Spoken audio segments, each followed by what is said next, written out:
I want the vision and dream of what I want to create inside of my company to be so big. The vision for my company to be so big that my team's dreams and vision can live inside of it.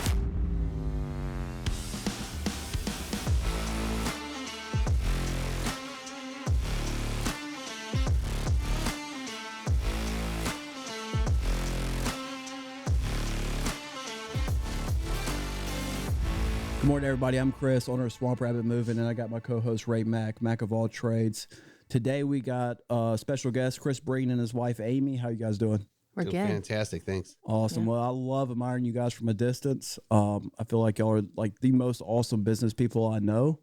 So tell me a little bit about your backstory, what you do, what got you into it, all that good jazz. Oh my goodness, how long do we have? I know, right? Admiring us from a distance. This is well fantastic. Up close to. I mean, we go. He had a lot of good things to say about y'all. Yeah. Great.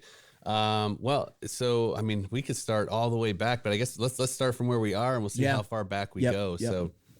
So Amy and I, we've been married for 21 years now. Been entrepreneurs for 25 years together. So we've been actually together for 25 years, right? Yeah. Wow. January will be 25 years. That's awesome. Congratulations. Yeah. In business, we still like each other. Years. Yeah, right. Yeah. And doing business together. That's a huge feat. Pretty much. Right. And currently we own a company called Legacy Decks and Outdoor Living, which does just that, does decks and outdoor living. And we also have just this year in 2022 launched the Legacy Decks Academy, which we can talk in depth about. But essentially, we created that out of a need that we found to help other people in our industry have some of the success that we've found. And so that's kind of where we are right now. I don't know if you want to go back a little bit further, how we ended up in business and all the things. All the things. Yeah. 25 years ago, we started dating and he had a lawn service. And I said, oh, well, how do you do your billing? My parents owned their own business. So I grew up around that. And he's like, well, I bill when I need money. When the bank account gets low, like that's when I bill. And my head said, something doesn't seem right about that. I feel like we could have a system. We need to back up for a minute. I don't know if you guys heard that. So I was actually the lawn boy. I wasn't I didn't just have a lawn service. Like I literally was the lawn boy for her parents. Like I cut the grass at her parents' house when we were in high school. So we grew up elementary, junior high, high school together. And I know she was just sitting at her window watching me like every day. Someday I'm going to marry the lawn boy. She was watering the grass so it would hurry up and grow faster. She got to come back. I was out there fertilizing. I was like, grow so they can come mow. I wonder how this guy's doing. Mom, call the lawn guy. We did an extra cut this week. Yeah. We just cut it yesterday, honey. No, none of that's true. It's good. I like that version of it. I thought you glazed over that a little too quick. So. Yeah. So he had a yellow legal pad, and he keep track of everything on there, all of his cuts. And when the money got low in the bank, he would go ahead and charge the customers. So I, being systems and processes, didn't know it at that time, made him an Excel spreadsheet, made him a cut sheet that was for the month, so he could then turn it into me and I could invoice them every You got to imagine, we're like 19, 20, like 18, 19, 20 years old at the time. And I'm like, this girl is a keeper. Like I'm going to systematize my entire business, my entire world. Like and this guy let me take over his money from like day one. So dynamic. That's amazing. I'm still trying to get my girlfriend to do that. Yeah. That's awesome. And so, we went into business, lots of story inside of there as well. We had our first construction business. We had businesses before that, lawn service. We had a cell phone store. But we went into business in construction, and we did that for about 9-10 years. When we finally sold it, we were pretty much burnt out, had enough, had done everything wrong, lots of things right, and pretty much found us backed into a corner inside of our business for growth. He did everything, and we couldn't figure out how to put other people in there, whether sales or project management, things like that. He wasn't swinging a hammer, but he was doing everything. We were like most other entrepreneurs. I'm going to speak to contractors specifically, but like we know how to do something, right? We know how to paint something. We know how to build something. We're like, oh, let's start a business. Well, that's where we were at. And so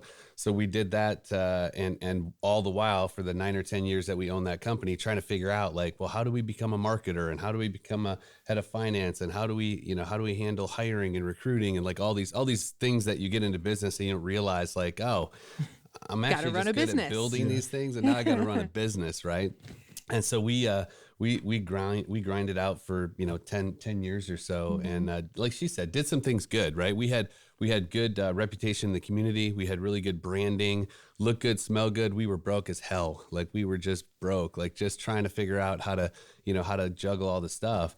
And so luckily though, we did look good from the outside. And so we had somebody actually, a customer of mine actually came up. He was a business guy and he's like, hey, you guys have got a good thing going here. Open up the books though. And it's like, oh, it's not really worth that much. So he ended up buying us out in 2013. Mm-hmm. So sold the company 2013, which sounds super cool. Oh, we exited a company. I mean, it was a decent exit for me at the age that I was at. And it was enough money for us between that. And then we also sold our house and we're like, all right, cool. What are we going to do now? And so we actually have for a long time been very missional minded. Our 9-year-old, it's our 9-year-old, not Ours just mine, too. was actually born in Mexico. Like we've spent a good bit of time doing missionary work over in Mexico. And so when we sold the business, being burned out, I was just like, oh, this sounds good. Let's go be full-time missionaries, right? Let's go figure out what that looks like. And so we joined an organization to explore the possibility of becoming full-time missionaries. This is 2014, 15? Mm-hmm. 15. 15. And went away, did all that. It's a long story, but we spent 3 months in the training field and 3 months in the field actually doing mission work. Came back and really didn't feel like we were called to go do that full time. In the meantime, like God was kind of poking at us like, hey, you know what? Wait a minute. I bred you guys for business. He was poking me, Okay, not he was you. poking You her. came kicking and screaming. So wait, I got to back up. So He the came reason kicking and you guys screaming. invited me onto the podcast, I'm like, guys, we got to bring her too, because she's like my fact checker. yeah. She's like, oh, no, that's not actually what happened. This is what really happened. And this was the actual timeline. So yeah. So there you go. Case in point why she needed to be here. So Yeah. For me, I'm very business minded. I'm very systems and processes. And I like that. And so, I mean, I loved being in the mission field, but it's very much the opposite of my giftings. And I really struggled in that. And it was great to go through that process because it let me see the things we did well. And it let us see like those system processes and that, like, that was our mission field. Those were our people. Like, that is what God called us to do. And so I told him, I was like, we're going to go back and do it again. And he's like, no. Yeah. He's like, I don't want to ever do that again. I don't want to live in that misery again. You know, he's like, that was horrible. I was burnt out. We at that point had been about 1.5 years since we had been even in business, haven't worked. We were like, we can't work anymore. We don't have time for it. Because it's amazing when you don't have a job, you fill your life with the things that you want to be doing and enjoy doing. Yeah. And we couldn't do that before. And he's like, I don't want to go back to that. Like, I don't want to live that life again. And I said to him, I said, we're going to do it different because we learned from the past and we're going to plan this differently. And so in 2015, when we started what we're doing now, we said, this is the plan and this is how we're going to do it. And within 1 year, you're going to not have a position inside the company. We will work towards that. We knew who we were needing to hire, how we were going to run the business, what it was going to look like. And that was a lot different than the first time, because the first time we're like, hey, let's go into business. And it was almost, we just started from day one and began planning instead of thinking to the future and planning backwards of what we wanted that to look like. Let me ask you this. Would either of you guys like enthusiastically sell your company today if you knew God was going to call you in like 2 years to start it over again? No. Right. Why would you do that, right? That's where I found myself at. I'm like, are you kidding me? Like, I would have never sold the first one if you would have told me 2 years later I was going to be right back doing it again. Absolutely. Right? But the last company, it sounds like the last company set you up to win this time. Absolutely. 100%. It was such a learning curve, and it was good to go ahead and get that out of the way young. Yeah. And then now, I mean, look at you now.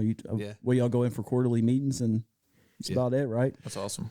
Yeah, so the thing that we discovered was like we had to actually take the company and we had to actually take what we had before, which was more of a job for ourselves, and turn it into an actual business, an actual company. Like all businesses, all companies, I don't care what you're doing, like you've got a system for doing things, right? You may be the system, right? Yep. But there's a system for doing it. And so what we did differently this time was like we really focused on like where we want to get to, and what are the systems and the processes that we lack to get there. Who are the people that we need to have on the team, and so we just really attacked that. And like she said, I literally don't have a place inside of my company anymore outside of just like I own the thing. Yep. And I help lead and mentor and kind of just be the example, if you will. But essentially, like, I find myself in a really, really weird place right now. Now, Amy still has some hats that she wears inside of the company. Yeah. We're working on getting her out of some of those, but like, it's really a weird place I find myself in where like, I have zero idea what's going on in my office today. Yeah. Right. But I have a team that knows what's expected of them. They know the numbers that I'm going to hold them accountable to once a week. I still look at the dashboard and I say, okay, we on track, off track inside of the business. And then once a quarter, we say, did we hit our big quarterly goals or not? And so, you know, I'm not like a totally absent owner by any means, but like, I've got the right people that are bought in, that have vision. I said this, I recently heard this and I keep repeating it. If I say it enough times, I think I can own it. But like, I want the vision and dream of what I want to create inside of my company to be so big, the vision for my company to be so big that my team's dreams and vision can live inside of it. Does that make sense? Like, they don't have to go somewhere else to achieve whatever they want to, whether it be financially, personally, relationally, spiritually. Like, the Legacy Decks business has got such a big vision, such a big like wake that you can accomplish whatever you want inside of it. That's awesome. That's really kind of where So how do you think you get people to buy in on your vision? Like, are you giving up equity? Are you motivating like commission wise? Like, how do you get people to carry your dream like you would? We totally pay it. No. No. Equity, 401k, dental, health, vision. We don't have any of that shit. Like, we don't have any of that. Well, it's good. I mean, because Now, will we someday? Possibly, yes. Yeah. Like, that's the goal. But you want to speak to that a little bit? Like, how do we get people bought into the vision? Yeah. So the vision isn't just ours. Yep. Is the biggest thing, right? Because you could come in as an owner and be like, my vision is to sell this business in 5 years for, $200 million. You know some guys that had that vision before. Yeah. Yeah.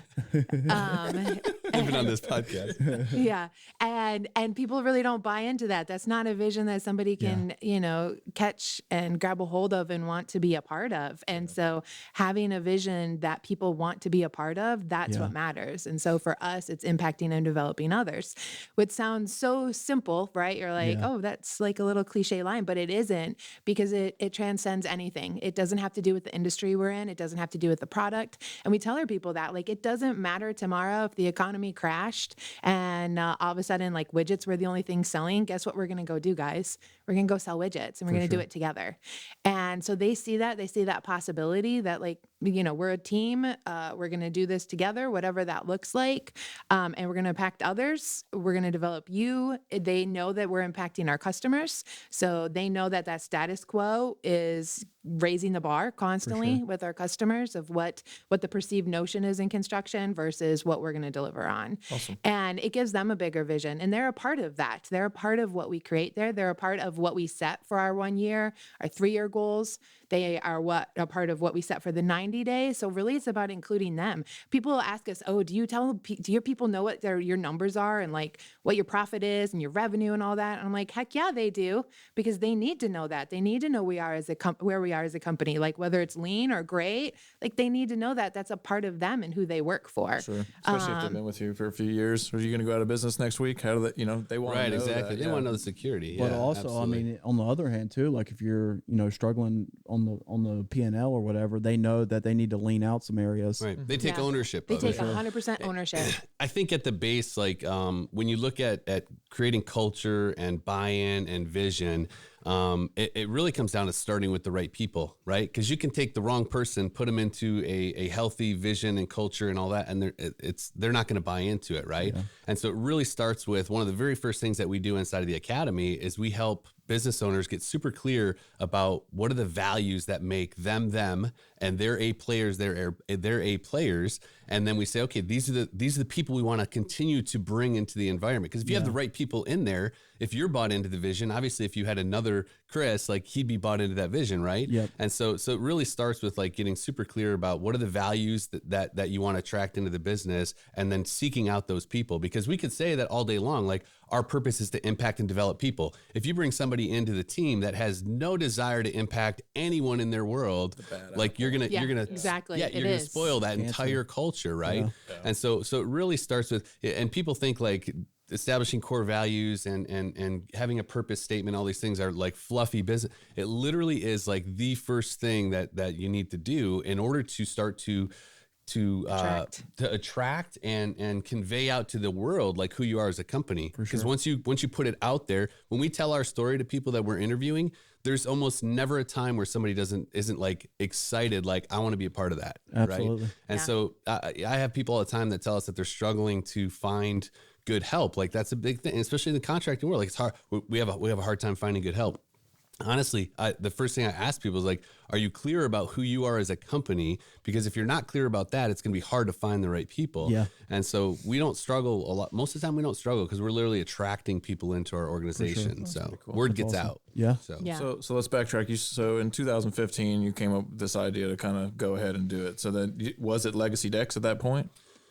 No, it was 4 companies at that point because we're overachievers. Well, that's kind of what I like talking about because even with TJ and them, one of the things that he did was he was spinning a lot of plates and then he said, okay, enough is enough. Let's burn it all, make one thing, stick to one thing. Yeah. So 2015, you kind of started this idea and then where'd you go from there? Yeah. So we knew going into it that we needed to niche down because before in our last construction company, we did everything. You wanted it done, we're your guy. We'll do it, right? From siding to windows to additions to decks to fences to building a new house. And that was our biggest issue, is that we would do anything and we couldn't replace him. How do you find a salesperson that can bid anything and talk about anything? A project manager who can build a deck to a house on any given day, right? In those multiple projects going on. So we knew we needed to niche down when we got back into business. So, again, overachievers. So we were like, okay, how many places can we niche down to? So we started a porch company. So they were going to be just focused on screen porches and that's it. And then the second one was a deck company, focus on outdoor living and decks. The third was our build company, which was our additions, remodels, and new house build.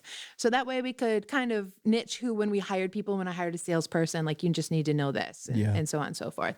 And so we started that. And plus we had what we call our master contracting brand over that was the administrative arm for all of those companies. Okay. So like, hey, if we're going to have 3 companies, let's have one company that does all the books and all the marketing and all that. Admin, instead of, each company having to hire that out. Smart, because you could grow that in itself. Yeah, for sure. Yep. And so that's what we started with. Obviously today we now just have Legacy Decks and then our Academy side, which is kind of like the master brand because we're helping niche down. So. So how long has Legacy Decks been? So we actually just rebranded in January. So when we started in 2015, the company name was Deck Masters. And it had been around for 3 years at that point. We bought it. We actually bought that company. So it was a 3-year-old company. We bought it. We've owned it for 6 years since then. So now it's a 9-year-old company if you want to look at it that way. But essentially, as we started to create the systems in our organization, find the right people, figure some things out inside of our niche, we're like, wow, we actually have figured something out pretty cool here. And so we wanted to scale and grow. And if we were going to scale and grow, we started to surround ourselves with some smarter people than us. And somebody said, hey, maybe you guys should look at franchising that or licensing that. So we started to go down that path of, it's been 2 years now since we started that path. And so we hired a franchise consultant, franchise attorney, built out a whole manual, the whole 9 yards, spent some money on it. One of the things we had to do was have something that was trademarkable and had a URL that was available, right? Well, there's a Deck Masters like in every state of the country, every state of the world, right? And the URL was definitely not available. So our franchise attorney said, and it was trademarked, said, hey, you want to make sure you have something that's easy to remember, it's trademarkable, and the URL is available. Right. So we did a whole naming campaign and went through this whole process, which was really cool, actually, and ended up narrowing it down. We changed from Deck Masters to Legacy Decks. The URL was available. The trademark was available. It was kind of cool because legacy speaks to like what we want to do. We want to, have impact, and impact for me is creating legacy. And so it all just kind of came together, and we stripped away everything else, sold some of it, diluted some partnerships, some other things, and just went all in on the deck business. Awesome. Nice. Yeah. So I love it. Yeah, I mean that's probably the smartest thing to do in contracting that I've learned. I was kind of the same way, stuck with it, did everything I could under the sun, And I've seen that only the companies that actually prevail are the ones that learn to stick with something. The roofing companies stick with the exteriors, the painting companies stick with painting, flooring stick with painting or flooring. And those guys always seem to grow and expand and do so. So with Legacy, you guys are just one location. You haven't done any franchising yet, I would Correct. say. So what's your revenue for the last year? So we'll do a little over $4 million this year In one location. Yeah, one location. That's incredible. I mean, just the Greenville area. Yep, And just Greenville. And you're sticking with Dex. Yeah, so I didn't mention that we decided through that whole process not to franchise actually. So we went through the whole process just to come out the other side and say we're not going to franchise, but we are going to expand the brand. So we are looking at some other markets right now. Q1 next year we will expand into our next market next year. And then probably go north in the following quarters to come. And so we will have some more locations. But so you're able to do that revenue though in just one location. Yeah. For just Dex. I mean, that's pretty incredible. We could probably double it honestly. In just this area? Just this area. What do you service like an hour around? 35-mile radius. Wow. Yeah. That's tiny. Yeah. I mean, and just decks. Right. That's insane. Which Do if you you do would add hardscaping at all? no landscaping, no hardscaping, no softscaping. No, It's yeah. that's a competitive business. Yeah. I mean, it's just like any other contracting business. I mean, because everybody wants to build a deck, you know, Yeah. or, you know, the framers, that's their thing. That's where they make their money. So Right, you got a lot right. of handymen that are trying to step on your toes and probably cut your costs in Yep. 3 or something. Yeah. So that's pretty impressive. I mean, I thank you. think to make that revenue in one location, Yeah. a location like Greenville as well, because Right. how many decks can you be doing that, you know, and that's pretty incredible. Yeah, sure. And we're only, if you look at the population of Greenville, I mean, we do about 80 decks a year, right? Wow. So, I mean, we are only scratching the surface of Yeah. what's possible Yeah. in this absolutely. area. So, but yeah,